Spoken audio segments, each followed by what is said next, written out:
నదులు అనుసంధానం ద్వారా రాష్ట్రంలో కరువు నివారించాలనేది ముఖ్యమంత్రి చంద్రబాబు లక్ష్యమని నిమ్మల అన్నారు. అసెంబ్లీలో సభ్యులు అడిగిన ప్రశ్నకు ఆయన సమాధానమిచ్చారు. విజయనగరం, పార్వతీపురం, మన్యం, శ్రీకాకుళం జిల్లాలకి ఈ యొక్క ఉత్తరాంధ్ర సుజల స్రవంతి ప్రాజెక్టు ఒక లైఫ్ లైన్ గా ఉండాలనేటువంటి ఆలోచనతో మరి ఎన్డీఏ ప్రభుత్వం ఉంది అధ్యక్ష. ఏదైతే ఈ యొక్క ఇంత ఇంపార్టెంట్ అయినటువంటి ఉత్తరాంధ్ర సుజల స్రవంతి మరి ఏదైతే ఆ రోజు 2009లో మరి 7,214 కోట్లకి పరిపాలనా పరమైనటువంటి అనుమతులు ఇచ్చారు తప్ప తర్వాత ఈ యొక్క పనులకు సంబంధించి ఏ మాత్రం కూడా జరగనటువంటి పని మీ దృష్టికి తీసుకొస్తున్నాను అధ్యక్ష.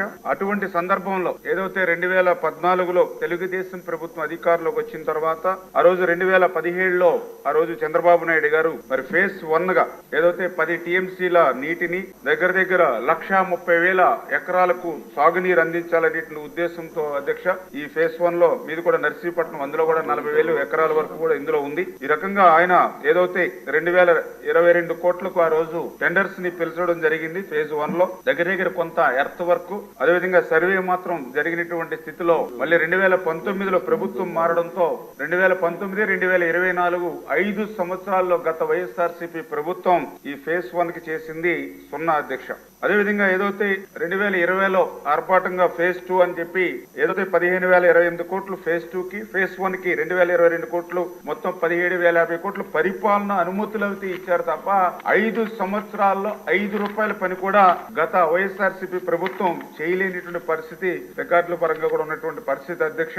మరి ఇటువంటి స్థితిలో ఏదైతే మరి ఈ రోజు మేము కూడా ఆ నివేదిక తెప్పించి పరిశీలన చేసినటువంటి పరిస్థితుల్లో ఏదైతే ఇక ఫేజ్ 2 కి సంబంధించి ఇంకా మెయిన్ కెనాల్, అదేవిధంగా ఒక లిఫ్ట్, 3 రిజర్వాయర్స్ అంటే ఏదైతే Bhudevi, విఎన్పురం, Tatipudi reservoirs, distribution system, అదేవిధంగా పంపు హౌసెస్, అదేవిధంగా R&R, ఇంకా 38,000 ఎకరాలు మరి ఏదైతే సభ్యులు చెప్పినట్లుగా భూసేకరణ కూడా చేయవలసి ఉంది అధ్యక్ష.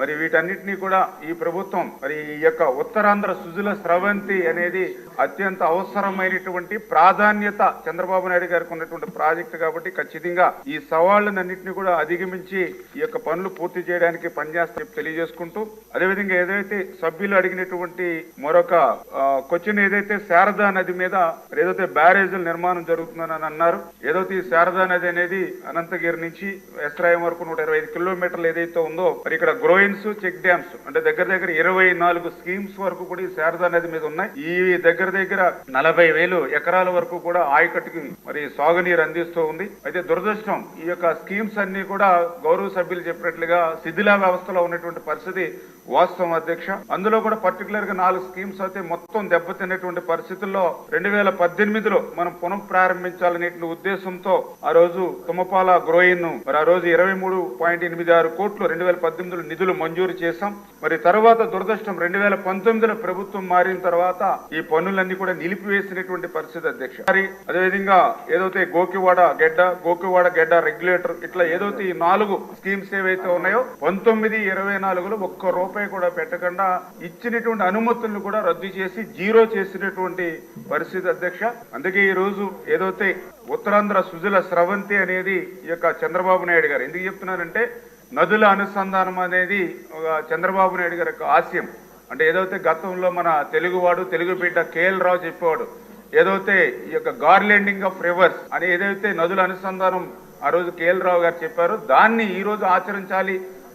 తద్వారా ఆంధ్రప్రదేశ్ రాష్ట్రాన్ని భవిష్యత్తులో ఒక కరువు రహిత రాష్ట్రంగా మార్చాలనేటువంటి ముఖ్యమంత్రి గారి ఆలోచనల ప్రకారం ఈ ఉత్తరాంధ్ర సుజల స్రవంతిని ఖచ్చితంగా ప్రాధాన్యత తీసుకుంటామనే విషయాన్ని కూడా సందర్భంగా తెలియజేసుకుంటూ, అందులో కూడా పర్టికులర్ గా ఏదైతే ఉత్తరాంధ్ర ప్రజలు ఎవరైతే ఉన్నారో మరి వాళ్ళు రుణం తెచ్చుకునేటువంటి విధంగా కూడా మరి చంద్రబాబు నాయుడు గారు మొన్న కూడా మాకు ఏదైతే 7-8 రివ్యూస్ ఏదైతే ఇంటర్నల్ గా డిపార్ట్మెంట్ లో జరిగినప్పుడు కూడా ఉత్తరాంధ్ర మీద స్పెసిఫిక్ గా ఆయన కూడా మరి మెన్షన్ చేయడం జరిగింది. అదేవిధంగా ఏదైతే ఆయన ముఖ్యమంత్రిగా ప్రమాణ స్వీకారం చేసిన తర్వాత ఆయన ఫస్ట్ విజిట్ మరి ఏదైతే పోలవరం ప్రాజెక్ట్ ని సందర్శించడం, అదేవిధంగా నెక్స్ట్ సెకండ్ విజిట్ కూడా పోలవరం ఏదైతే మెయిన్ లెఫ్ట్ కెనాల్ ఏదైతే ఉందో దాన్ని పరిశీలించడానికే వచ్చారని అంటే చాలా క్లియర్ గా ఆయన ఉద్దేశం ఏదైతే ఉత్తరాంధ్ర సుజల స్రవంతికి ఈ యొక్క మెయిన్ లెఫ్ట్ కెనాల్ గోదావరి వరద నీటిని ఆ ఉత్తరాంధ్రకి పంపించాలనేటువంటి కృతనిశ్చయం ఆయన ఉద్దేశం కనపడుతూ ఉంది అధ్యక్ష.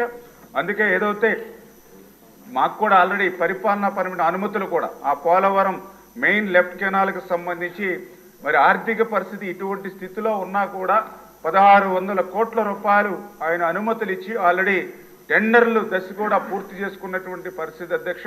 అంటే వచ్చినటువంటి 5 నెలల కాలంలోనే ఆర్థిక పరిస్థితి చిన్నాభిన్నమైనటువంటి స్థితిలో కూడా ఆ పోలవరం లెఫ్ట్ మెయిన్ కెనాల్కి మరి ఫస్ట్ ఫేజ్గా 1600 కోట్ల రూపాయలు నిధులు ఇచ్చి ఇప్పుడు టెండర్స్ పిలిచి ఏదైతే పనులు రేపు నెలలో ప్రారంభిస్తూ ఉన్నామనంటే ఉత్తరాంధ్రకు ఈ యొక్క ముఖ్యమంత్రి గారు కానీ ఎన్డీఏ ప్రభుత్వం ఇచ్చేటువంటి ప్రాధాన్యత అదే ఒక ఉదాహరణ అనే విషయాన్ని కూడా తెలియజేసుకుంటూ ఖచ్చితంగా రేపు భవిష్యత్తులో కూడా ఆ పనులను కూడా అనుకున్నటువంటి సమయానికి దానికి కూడా నిర్దేశం కూడా ఇచ్చారు అధ్యక్ష. ఏదో మనం టెండర్స్ పిలిచాము ఏదో 4 సంవత్సరాల్లో 10 సంవత్సరాల్లో